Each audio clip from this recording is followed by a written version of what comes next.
বন্ধুরা, আমরা জলছত্র বাজার থেকে এখন যাচ্ছি সন্তোষপুর রাবার বাগানে। তো আমরা রওনা দিয়েছি একটু আগেই। তো দেখতে পাচ্ছেন এই যে রাস্তাটি, এই রাস্তা দিয়েই কিন্তু আমরা মূলত যাচ্ছি। একটু পরে আমরা পৌঁছাবো মোটের বাজার। তো দেখুন এই যে মোটের বাজার, এখানে কিন্তু আনারস বিক্রি হয়, তবে জলছত্র বাজারের মতো নয়। তো আমরা সামনে যাব, যাওয়ার পরে গারো বাজার থেকে আমরা বামে চলে যাবো। দেখাচ্ছি সব কিছু, সাথে থাকুন। চলুন সন্তোষ রাবার বাগানে।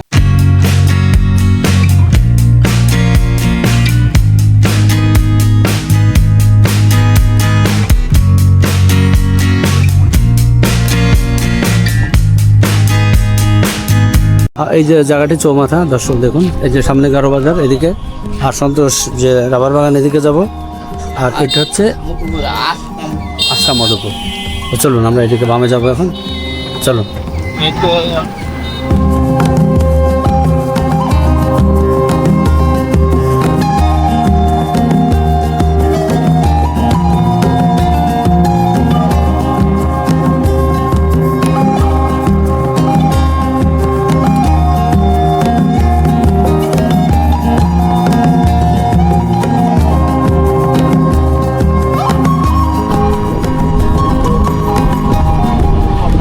এই যে দেখুন দর্শক, আমরা কিন্তু রাবার বাগান চলে আসছি। আমরা একটু সামনে যে দেখাবো সব কিছু, আরও সামনে চলুন। এই যে রাবার বাগান আমরা চলে আসছি, সন্তোষপুর রাবার বাগান লেখা আছে এখানে। এখান থেকে আমরা এই যে ফুলবাড়িয়া ময়মনসিংহ।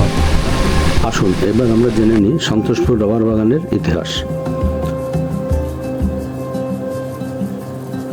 ময়মনসিংহের মধুপুরের শালবনের ভেতরে অবস্থিত সন্তোষপুর রাবার বাগান এখন শুধু একটি শিল্প এলাকা নয়, বরং ধীরে ধীরে একটি জনপ্রিয় ভ্রমণ স্থানে পরিণত হয়েছে। প্রকৃতির নীরবতা, আনারসের চাষ এবং রাবার শিল্প সব মিলিয়ে এটি এক ভিন্ন অভিজ্ঞতার জায়গা। বাংলাদেশে রাবার চাষের সূচনা পরীক্ষামূলকভাবে 1952 সালে শুরু হলেও মধুপুর অঞ্চলে বাণিজ্যিকভাবে রাবার চাষ বিস্তার লাভ করে আরও পরে। বিশেষভাবে মধুপুরের সন্তোষপুর সহ বিভিন্ন এলাকায় রাবার বাগান স্থাপন শুরু হয় 1980-র দশকের মাঝামাঝি সময়ে, এবং 1986 থেকে 1987 সালের দিকে বড় আকারে রাবার গাছের রোপণ কার্যক্রম শুরু হয়। পরবর্তীতে এসব বাগান থেকে বাণিজ্যিকভাবে রাবার সংগ্রহ শুরু হয় 1990-এর দশকে। এই সংস্থা বন বিভাগের কাছ থেকে জমি নিয়ে রাবার চাষ, ল্যাটেক্স সংগ্রহ, প্রক্রিয়াজাতকরণ এবং বিক্রির কাজ পরিচালনা করে থাকে। এছাড়া শ্রমিক নিয়োগ, উৎপাদন ব্যবস্থাপনা এবং নিরাপত্তা নিশ্চিত করাও তাদের দায়িত্বের মধ্যে পড়ে। রাবারের ব্যবহার সম্পর্কে জেনে রাখি। রাবার গাছ থেকে সংগৃহীত ল্যাটেক্স বিভিন্ন শিল্পে ব্যবহৃত হয়, যেমন টায়ার ও টিউব, জুতা ও স্যান্ডেল, পাইপ, গ্যাসকেট ও শিল্প যন্ত্রাংশ, চিকিৎসা সামগ্রী, গ্লাস সহ অন্যান্য জিনিসপত্র তৈরিতে ব্যবহার করা হয়। এবং এখানে রয়েছে অনেক রকমের বানর, প্রায় 50 প্রজাতির বিরল বানর রয়েছে, যারা আপনাকে দেখলে ছুটে আসবে, আপনার মাথায় উঠবে। তবে ভয় পেয়ে এদেরকে আক্রমণ করবেন না, কারণ খাবার দিলে এরা আপনার কোনো ক্ষতি করবে না। অতএব এই প্রাণীগুলোকে বা বানরগুলোকে আপনারা খাবার দিতে পারেন, তবে এদেরকে আঘাত করা থেকে বিরত থাকতে হবে। রাবারের কষ কিভাবে গাছ থেকে সংগ্রহ করা হয় সে বিষয়টি আপনাদের আজকে দেখাচ্ছি। তো চলুন আগে কষ কিভাবে সংগ্রহ করে, গাছ কিভাবে কাটে সেই প্রক্রিয়াগুলো আপনাদের দেখাবো। তারপর আপনাদের নিয়ে যাব রাবার প্রক্রিয়াজাতকরণ সেই সন্তোষ রাবার বাগানের যে ফ্যাক্টরি, সেখানে। রাবার গাছ কাটার জন্য এই রাবার ট্যাপিং ব্যবহার করা হয়ে থাকে। এটি পুরনো দিনের, আর বর্তমানে এটা হচ্ছে আধুনিক মোটর ট্যাপিং। গাছ কাটাকে বলা হয় ট্যাপিং, আর এটা হচ্ছে ট্যাপিং। আর দেখুন এই ট্যাপিং করার পরে এইভাবে খস কিন্তু গাছ থেকে বেরোয় এবং নিচে একটা ভাঁড় থাকে, সেখানে ফোটায় ফোটায় জমা হয়। এবার এই ভাণ্ড থেকে খসগুলো এভাবে একটা বড় পাত্রে সংগ্রহ করা হয়। সংগ্রহ করার পরে এগুলো বালতি থেকে বড় একটি পাত্রে ক্যানে করে নিয়ে যাওয়া হয় প্রক্রিয়াজাতকরণ এলাকায়। সেখান থেকে এরকম ট্রেতে করে আলাদা আলাদাভাবে রাখা হয়।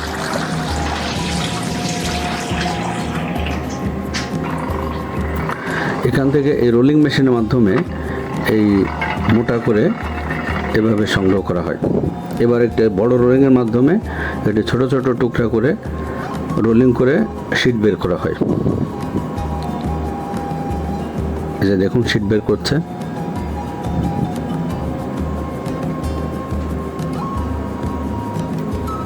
এই পাতলা শীটগুলো বের করার পরে এইভাবে রোদে শুকানো হয়। এটা বাদামি রং ধারণ করে। এরপর এই স্মোকিং, এটাকে বলে স্মোকিং, এরকম আগুন জ্বালিয়ে ধোঁয়া তৈরি করা হয়। এই যে দরজা খুলে এইভাবে এই রাবারগুলোকে ভিতরে রাখা হয় এবং স্মোকিং করা হয়। এটা হচ্ছে শেষ ধাপ। তো আমরা যখন রওনা দিয়েছিলাম তখন আকাশে মেঘ ছিল, বৃষ্টি শুরু হয়নি। এখন একটু পরে কিন্তু ঝুম বৃষ্টি শুরু হয়ে গেল। তো আমরা সেই বিষয়গুলো আপনাদের দেখাবো। আমরা কিন্তু বৃষ্টির মধ্যেই ব্লগটি দেখানোর চেষ্টা করেছি। কেমন হলো আপনারা জানাবেন। আমি এই মুহূর্তে রয়েছি সন্তোষ রাবার বাগান, ফুলবাড়িয়া, ময়মনসিংহ। একটু দেখাই। এই যে দেখুন, এটা হচ্ছে লেখা। কথা বলতে বলতে ঝুম বৃষ্টি শুরু হয়ে গেছে। আমি চাইছিলাম মনে মনে যে বৃষ্টি হোক। দেখুন বৃষ্টি কাকে বলে। আমি বৃষ্টির ভিতরে কিন্তু ব্লগ করছি, রাবার বাগানটা দেখানোর চেষ্টা করছি। দেখুন কী অবস্থা, একেবারে সাদা হয়ে বৃষ্টি হচ্ছে, প্রচণ্ড বৃষ্টি। এখানে একটি চটপটি ফুচকা আছে, ফুচকার দোকান। তো এখানে কয়েকজন ভাইরা আছে। তো আমি এই রাবার বাগানটা একটু দেখুন, এই হচ্ছে রাবার বাগান। তো আমি একটু ভিতরে ঢোকার চেষ্টা করবো, চলুন।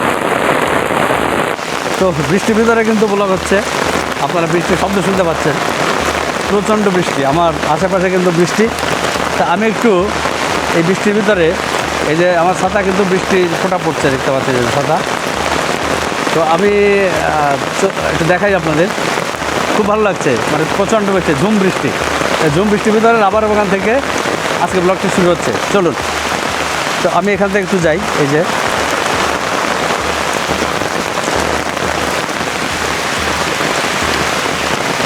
প্রচণ্ড সাউন্ড, আপনারা হয়তো বৃষ্টি পড়ার শব্দ শুনতে পাচ্ছেন।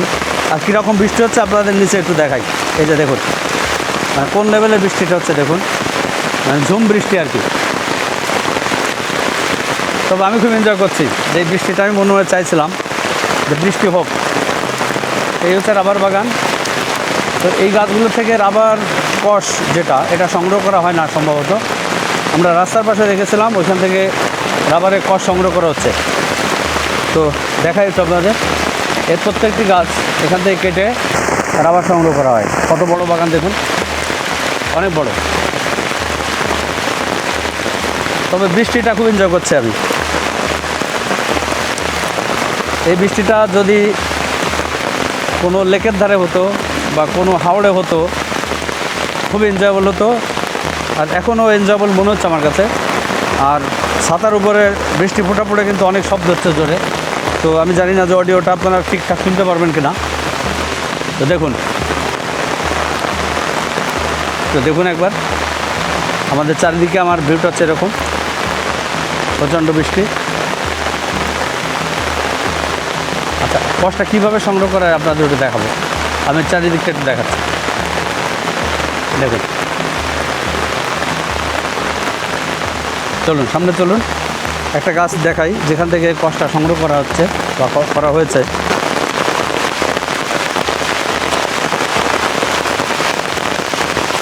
তো বৃষ্টির ভিতরে আজকে ভিজে ভিজে কিন্তু ব্লগটি হচ্ছে। যারা দেখছেন একটু কমেন্ট করে জানাবেন কেমন লাগলো বা কেমন লাগছে। তো আমি একটু দেখাই আপনাদের। এই যে আমার এখানে ছাতা, দেখতে পাচ্ছেন ছাতা। এই যে দেখুন, আমি একটি রাবার গাছের সামনে দাঁড়িয়ে আছি। তো এই গাছটি এইভাবে কাটা হয়েছে। এই যে আমি দেখাই আপনাদের, এই যে দেখতে পাচ্ছেন, এইভাবে কেটে এইখানে কিন্তু একটি ওই যে খেজুরের রস যেমন সংগ্রহ করে ওইরকম কিন্তু একটি নলি বা চ্যানেল তৈরি করা হয়, পরে ওখান থেকে কিন্তু এই আটাটি সংগ্রহ করা হয়। এখানে প্রত্যেকটি গাছে কিন্তু এরকম কাটা আছে। এটা দেখাই, দেখুন এই যেটা। তো এখানে রাবার ঠিক এই মুহূর্তে সংগ্রহ করা হচ্ছে না, কারণ কোনো পাতিল কিন্তু আমি দেখতে পাচ্ছি না। এই যে দেখুন, হ্যাঁ, প্রত্যেকটি গাছে এখানে যে গাছগুলো দেখতে পাচ্ছেন এই গাছগুলো কিন্তু এইভাবে কাটা হয়েছে, কেটে এই কষটা কিন্তু সংগ্রহ করা হয়। এখানে বৃষ্টি, তারপরে আবার মানে মাটিটা একেবারে ভেজা। আমি সেই ভেজা জায়গা দিয়ে যাচ্ছি, দেখতে পাচ্ছেন এখানে পানি। আবার যে এখানে কিন্তু অনেক পানি, এখানে পা দেওয়া যাবে না। এখানে অনেকখানি জায়গা, একটা টিলার মতো আছে ছোটো, আমি সেখানে একটু উঠে দাঁড়াই, তাহলে অনেক ভালো দেখা যাবে। এই যে দেখুন, একটু টিলার মতো ছোটো। এগুলো হচ্ছে ছোটো রাবার গাছ, সদ্য রাবার গাছ। এখানে কিন্তু অনেকখানি জায়গা। এই যে রাবার গাছগুলো দেখুন,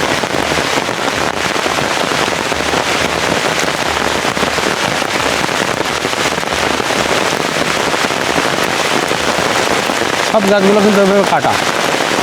তো সম্ভবত এখন সংগ্রহ করা হচ্ছে না কষ্টা। তো আমি একটু সামনে যাব, একটা মাঠ দেখতে পাচ্ছি, সেই মাঠটা একটু আপনাদের দেখানোর চেষ্টা করি।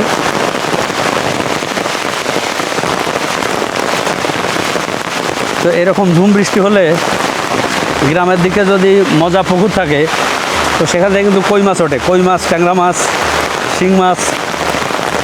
তো দেখি যদি ভাগ্য ভালো থাকে একটা শিং মাছ পেয়েও যেতে পারি, কই মাছ পেয়েও যেতে পারি, যদি আশেপাশে কোথাও এরকম পুরনো পুকুর থাকে বা ডোবা থাকে। তো এরকম অভিজ্ঞতা কার কার আছে একটু শেয়ার করবেন, কমেন্ট করে জানাবেন যে এই ঝুম বৃষ্টির ভিতরে কারা কারা কই মাছ ধরেছেন অথবা শিং মাছ ধরেছেন, একটু জানাবেন। তো আমি যে জায়গাটা যাচ্ছি এটা আসলে একটি মাঠের মতো, মানে এখানে গাছপালা নাই।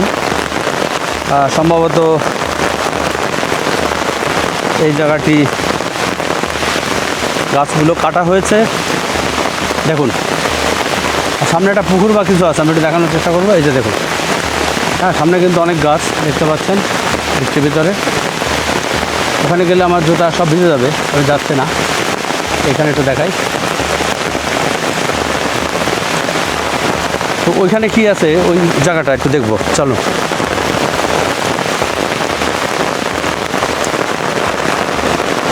তো যাচ্ছি সামনে। হ্যাঁ, অনেকদিন পরে কিন্তু বৃষ্টি আশায় ছিলাম, বৃষ্টিটা পেয়ে গেলাম, ভালো লাগছে। আপনাদের কেমন লাগছে জানাবেন। সমস্যাটি হলো এখন আমি যাব কীভাবে। দেখুন চারিদিকে পানি আর পানি, চারিদিকে পানি আর পানি, এখন আমি যাব কীভাবে দেখাই। এই দেখুন, দেখি যাওয়া যায় কিনা।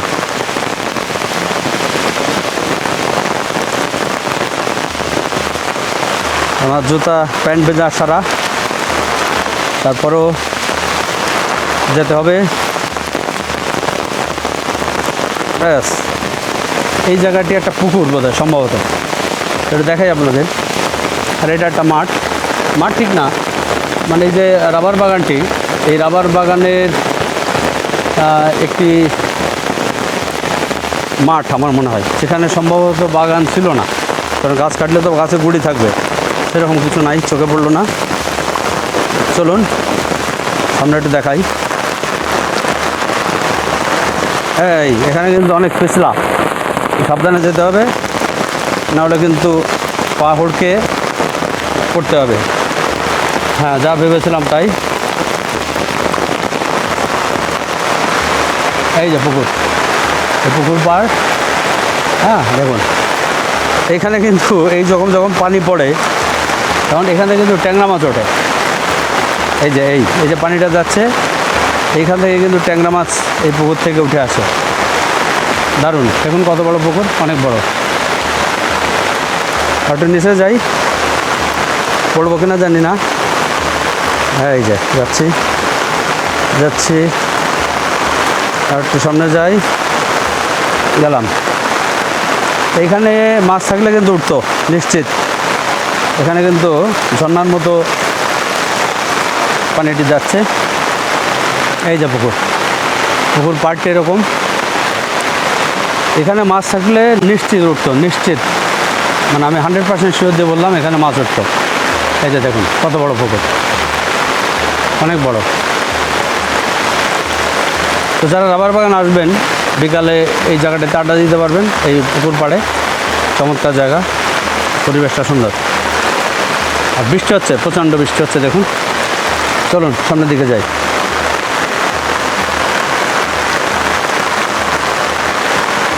তো সাবধানে যেতে হবে, কারণ পা হড়কে গেলেই পুকুরের ভিতর, পা হড়কে গেলেই পুকুরের ভিতর। সামনে যাই। তবে মাটিটা কিন্তু লাল। তো আমরা কিন্তু চলে আসছি সেই সন্তোষ রাবার বাগানের যে রাবার প্রক্রিয়াজাতকরণ এলাকা, এখানে কিন্তু সর্বসাধারণের প্রবেশ নিষেধ। দর্শক, এই যে জায়গাটি এটি সংরক্ষিত এলাকা, যে কোনো কাউকে ঢুকতে দেবেন না। তো আমি সাংবাদিক পরিচয় দেওয়ার পরে আমাকে অনুমতি দিলেন, তো আমি একটু দেখাবো আপনাদের। তো চলুন আমরা ভিতরে ঢুকি। এটা হচ্ছে রাবার প্রক্রিয়াজাতকরণ। আমরা যে বাগানটি এখানে দেখালাম, তো এখান থেকে রাবার কষ্টি সংগ্রহ করে ভিতরে কীভাবে প্রক্রিয়া করা হয় সেই জিনিসটা আজকে আমরা একটু দেখাবো আপনাদের। তো চলুন আমরা ভিতরে প্রবেশ করি। তো গেট দিয়ে এই হচ্ছে মেন গেট। তো আমরা প্রবেশ করলাম। তো প্রবেশ করার পরে এখানে মসজিদ আছে, আপনারা দেখতে পাচ্ছেন মসজিদ। তো আমি আজকে ছাতা মাথায় দিয়ে ব্লক করতে হচ্ছে, কারণ প্রচণ্ড বৃষ্টি হলেও একটু জানেন একটু আগে। তো ভিতরের পরিবেশটা কিন্তু খুবই সুন্দর। আর এখানেও কিন্তু অনেক রাবার গাছ আপনারা দেখতে পারবেন। এই যে হচ্ছে মসজিদটি, এখানে লেখা আছে মসজিদ।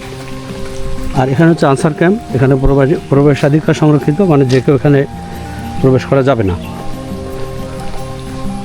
তো আমরা একটু সামনের দিকে যাচ্ছি, চলুন। তো এখানে যিনি ব্যবস্থাপক, ওনার বাসভবন হচ্ছে এটি। এই যে দেখতে পাচ্ছেন, আমি একটু দেখাই আপনাদের। এই যে এখানে বিনা অনুমতিতে প্রবেশ অবশ্যই করা যাবে না। আর এই যে ভাই আসছেন, উনি স্মোকারের কাজ করে থাকেন। ভাইয়ের নাম কি? আচ্ছা, মোহাম্মদ মঞ্জুর হক। উনি হচ্ছেন স্মোকার। স্মোকার বলতে যে চুলিতে করে এই রাবারটা জাল দেওয়া হয়, ওখানে ধোঁয়া তৈরি করা হয়, তাই তো ভাই? আচ্ছা। আর এখানে হচ্ছে কারখানা। এই কারখানাটি সর্বসাধারণের জন্য প্রবেশ নিষেধ, একমাত্র অনুমতি নিয়ে এখানে আসতে হবে। তো আমি যাচ্ছি সেখানে। আর একটু আগে কিন্তু প্রচণ্ড বৃষ্টি হলো, আপনি দেখালাম রাবার বাগানে প্রচণ্ড বৃষ্টি। তো আমি এখন ভিতরে প্রবেশ করছি। তো চলুন আমরা ভিতরে প্রবেশ করে দেখাই। বাংলাদেশ বন শিল্প উন্নয়ন কর্পোরেশন রাবার প্রক্রিয়াজাতকরণ কারখানা, সন্তোষপুর রাবার বাগান, ফুলবাড়িয়া, ময়মনসিংহ। তো চলুন আমরা একটু ভিতরে প্রবেশ করি। এই হচ্ছে গেট। আর এখানে কিন্তু অবশ্যই আপনারা অনুমতি না নিয়ে প্রবেশ করার চেষ্টা করবেন না, করতে পারবেন না। গার্ড আছেন, আপনারা এখান থেকে প্রবেশ করার পরে এখানে চলে আসবেন। এখানে কিন্তু অনেকগুলো সিস্টেম আপনারা দেখতে পাচ্ছেন, একটু দেখাই। তো আসুন। তো দর্শক, এইখানে যে প্রক্রিয়াটা হয়ে থাকে, ওখানে রাবার কষ সংগ্রহ করার পরে, তো আমি একটু জানার চেষ্টা করবো যে একটু কি বলতে পারবেন যে কীভাবে করা হয়? অন্তত এটুকু তো বলতে পারবেন। হ্যাঁ, এখানে যে আমরা দেখতে পাচ্ছি কতগুলো এই কি বলে এটাকে, ট্রে। তো এই ট্রেগুলো দিয়ে কী করা হয়? আবার এখানে পানি দেখা যাচ্ছে, এই ট্রেগুলো কেন? ট্রেগুলো আমরা সকালে কষ সংগ্রহ করে এখানে রাখছি। আচ্ছা, এই কষগুলো মানে কি শক্ত হয়ে যাবে এরকম? হ্যাঁ, শক্ত হবে। শক্ত হবে। হ্যাঁ, শক্ত হওয়ার পরে এগুলো তোলার পরে আমরা রোলিং করবো। আচ্ছা, এই শক্ত হয়ে যাওয়ার পরে এটা রোলিং হবে। একটা কি ট্রে উঠায় দেখান যায় কীভাবে? তো ভাই আমাকে দেখাচ্ছেন একটু।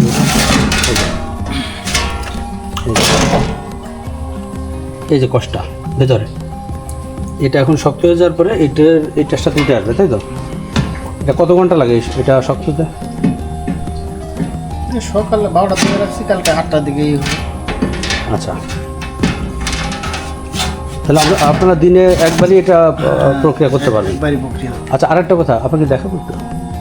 আচ্ছা, তো আমার একটু জানার দরকার যে এই যখন বৃষ্টি হবে তখন এই কষগুলো আপনারা কীভাবে সংগ্রহ করবেন? বৃষ্টি হলে কষ প্রসেসিং বন্ধ। বন্ধ বৃষ্টি হলে গাছ কাটা যাবে না। যাবে না? তার মানে বর্ষাকালটা আমি দেখলাম কোথাও কোনো ইয়ে নাই। না, বৃষ্টি যখন গাছ শুকনো থাকে তখন আসলে আচ্ছা, ভেজা গাছে কষ্ট হয় না। হবে না। আচ্ছা, তাহলে আমরা এই যে আপনারা কষ্ট পেলেন, এটা কীভাবে পেলেন?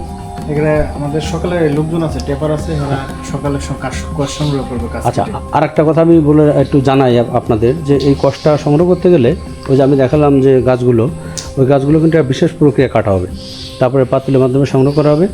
তো আমি এটা দেখাতে পারলাম না যেহেতু বৃষ্টি হচ্ছিল। তো এই কষটা মানে পাতিলে জমা হতে কত সময় লাগে? এখানে না, এখানে না, মানে গাছে। গাছে তো জমা হবে না, গাছে ওই যে পড়বে তো, পাতিলে পড়বে। পরপর ওটা হয়তো আপনার 4 ঘন্টা। 4 ঘন্টার ভিতরে সংগ্রহ করা যাবে, এরপরে আর ওখান থেকে আর সংগ্রহ করা যাবে। আচ্ছা, একটা গাছ কতবার কাটা যাবে সপ্তাহে? সপ্তাহে একটা গাছ যদি সাইড ভাগ করা আছে, আচ্ছা, ও আচ্ছা। মানে ব্লক বি, যদি ব্লকে কাটে ব্লক বিঘা কাটবো না, কতদিন পরে কাটা যাবে? ও একদিন পর। একদিন পর পর। তো দর্শক, আমি একটু সামনের দিকে যাচ্ছি। আমাদের এক ভাই আমাদের সাথে কথা বলছেন সিকিউরিটির জন্য, উনি আমাদের সাথে ডাইরেক্ট কথা বললেন না। তো এই যে মেশিনটি, আমি একটু ভাইয়ের কাছে জানতে চাবো যে এই মেশিনটা দিয়ে কী করা হয়? Roller machine. এটা রোলার বলতে ওই যে রোলিং হবে, ওই যে কষ্ট আমরা দেখলাম কষ্ট ওটা এখানে আনে, এটা রোলিং করা হবে। রোলিং করা। আচ্ছা, এই যে আপনার রাবার, এটা কি কি কাজে ব্যবহার করা হয় সাধারণত? এটা টায়ার, টিউব, রাবার জাতীয় যতই আছে এগুলো প্রধান কাঁচামাল হলো এটা। এটা মানে এই যে যত আমরা যে টায়ার, মানে বাস ট্রাকের যে টায়ার টিউব দেখি। আচ্ছা, পেন্সিলের যে রাবার, ওইটা তো এটা না? সবই তো একটাই, রাবারই তো ওটা। আবার তো ভাই ভালো কথা বললেন। কিনে নেওয়ার পর আর প্রসেসিং করবা। তো আমাদের ট্রে আছে দেখুন, 1টা 2টা 3টা, তার মানে এখানে কিন্তু প্রচুর কষ সংগ্রহ করা হয়। ও 3টা না, এখানে আরও একটা 4টা। তো এখান দিয়ে এটা করা হয়, এখানে প্রচুর পানি সম্ভবত লাগে। এখানেও কিন্তু একটা রোলিং দেখতে পাচ্ছি, এটা অনেক বড়। তো এখান থেকে আমার মনে হয় দিয়ে এই রোলিং হয়ে এখান থেকে সামনে বেরিয়ে যাবে। এটা রোলিং করা আছে আপনাদের কাছে কোনো কিছু দেখান তো? বাইরে আছে, তুলে ফেলছে আজকে। ও আচ্ছা, ওই যে কিছু আছে, ওই যে এখানে আছে। তা আমি একটু দেখাই আপনাদের যে রোলিং করার পরে কি অবস্থা হয়। ওই যে আছে, আচ্ছা। এখানে আছে। দর্শক আসুন, আমরা এই রোলিং করার পরে কি অবস্থা দেখুন। আর এই যে জায়গাটি, এই যে বাঁশের মতো, মানে বাঁশ দিয়ে তৈরি করা অনেক, এটাকে শুকানোর জন্য। শুকানোর জন্য হ্যাঙ্গার। আচ্ছা, হ্যাঙ্গার। তাহলে বৃষ্টি হলে তো এটা কাজ হবে না। তো এই যে দর্শক দেখুন, যেহেতু বৃষ্টি হচ্ছে, তো আমি একটু হাত দিয়ে দেখাই আপনাদের। এটা কিন্তু সেই রাবার, এটা কিন্তু বেশ শক্ত, মানে বেশ শক্ত আর কি। আর এটাকে তখন প্রক্রিয়া করে আবার বিভিন্ন ম্যাটেরিয়াল তৈরি করা হবে। এই যে দেখুন, ওখান থেকে কষ সংগ্রহ করে তারপর এখানে আনা হবে। আর এরকম কিন্তু আমি একটু যদি সামনে যে আপনাদের দেখাই, যেখানে কিন্তু অনেক জায়গা রয়েছে, হ্যাঁ অনেক জায়গা। এগুলো তো সব কিন্তু এরকম শুকাতে দেওয়া হবে, শুকানোর পরে কিন্তু এটা প্রক্রিয়া করা হবে। তো এটা কি আপনারা ওই মানে এরপরে যে টায়ার টিউবটা তৈরি হবে, এটা কীভাবে হবে? আমরা বললাম না, এটা আমরা যে গাজী কোম্পানি কিনে নিবে আমাদের টায়ার। ও গাজী কোম্পানি বা গাজী টায়ার টিউব বা আরও যারা আছেন ওটা কিনে নেবেন। তো আমাদের বাংলাদেশে যে চাহিদা, তো আপনারা কি সব কিছু মেটাতে পারেন? এটা কি বাইরেও যাও? ও বাংলাদেশের চাহিদা মেটানোর পরে বাইরেও যাবে? বাহ, এটা কিন্তু সব থেকে একটা সুখবর আমার মনে হয়। দর্শক যারা দেখছেন এই মুহূর্তে, যে এই যে জায়গাটি দেখুন, শ্রীলঙ্কা, মালয়েশিয়া ভাই বলছেন বিদেশে রপ্তানি হচ্ছে। তো বাংলাদেশের রপ্তানি পণ্যের ভিতর সম্ভবত এই একটি পণ্য। হ্যাঁ, তো এটা কি কেজি দরে বিক্রি হয় না কীভাবে? কেজি কত? কেজি 300 350। আচ্ছা, আর ওই যে ঘরগুলো কাঁচামাল তো, হ্যাঁ হ্যাঁ, কাঁচামাল তো সঠিক বলা যায়। আচ্ছা, ওই জায়গাটা কি আমি দেখাতে পারবো একটু? ওটা তো চাবি নাকি? ওটা হচ্ছে কি স্টিম যেটা? হ্যাঁ হ্যাঁ হ্যাঁ, ধুমঘর। ওই যে ধুমঘর, ওই যে চিমনি দেখতে পাচ্ছেন 3টা, ওখানে যে কাঁচা রসটা সংগ্রহ করা হবে, ওখানে স্টিম করা হবে, মানে স্মোক তৈরি করে, স্মোক। এবং এখানে যারা চাকরি করেন ওনাদেরকে স্মোকার বলা হয়, তাই তো? আচ্ছা, তো আমি আর এদিকে না যাই, সামনে একটু দেখাই। তো ভাই অনেক ধন্যবাদ। হ্যাঁ আচ্ছা, তো আমি একটু দর্শক আপনাদের দেখাই, চলুন সামনে। স্মোকার যে ঘরটি, ওটা কিন্তু এখন বন্ধ। আর একটু আগে প্রচণ্ড বৃষ্টি হলো। তো আপনারা যারা দেখছেন, আমার সাউন্ডটা পাচ্ছেন কিনা আমি জানি না, আপনারা একটু দেখবেন। আমি একটু সামনে দেখাই। আর এই যে কাঠগুলো, এটা কি জ্বালানি হিসেবে সম্ভবত ব্যবহার করা হয়, একটু জিজ্ঞেস করে নেব। এখানে কিন্তু আছে। আর স্মোক যেখানে তৈরি করা হয় একটু দেখাই। এখানে কিন্তু বেশ কয়েকটা প্রক্রিয়া এখানে আছে। এই প্রক্রিয়ার মাধ্যমে কিন্তু এটি তৈরি হবে। এখানে দেখুন আছে। আর এইখানে দেখুন সেই স্মোক যেখানে তৈরি হয় সেই জায়গাটি।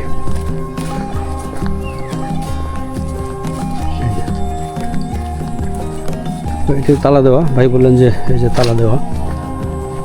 তো আমি দেখাতে পারলাম না আপনাদের। তো এইখানে একটু দেখুন,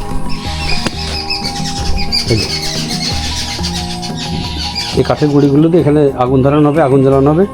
আর ওটা হচ্ছে চিমনির ঢাকনি, ওটা আটকে দেওয়া হবে।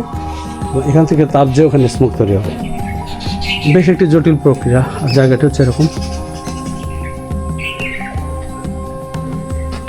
তো দর্শক চলুন,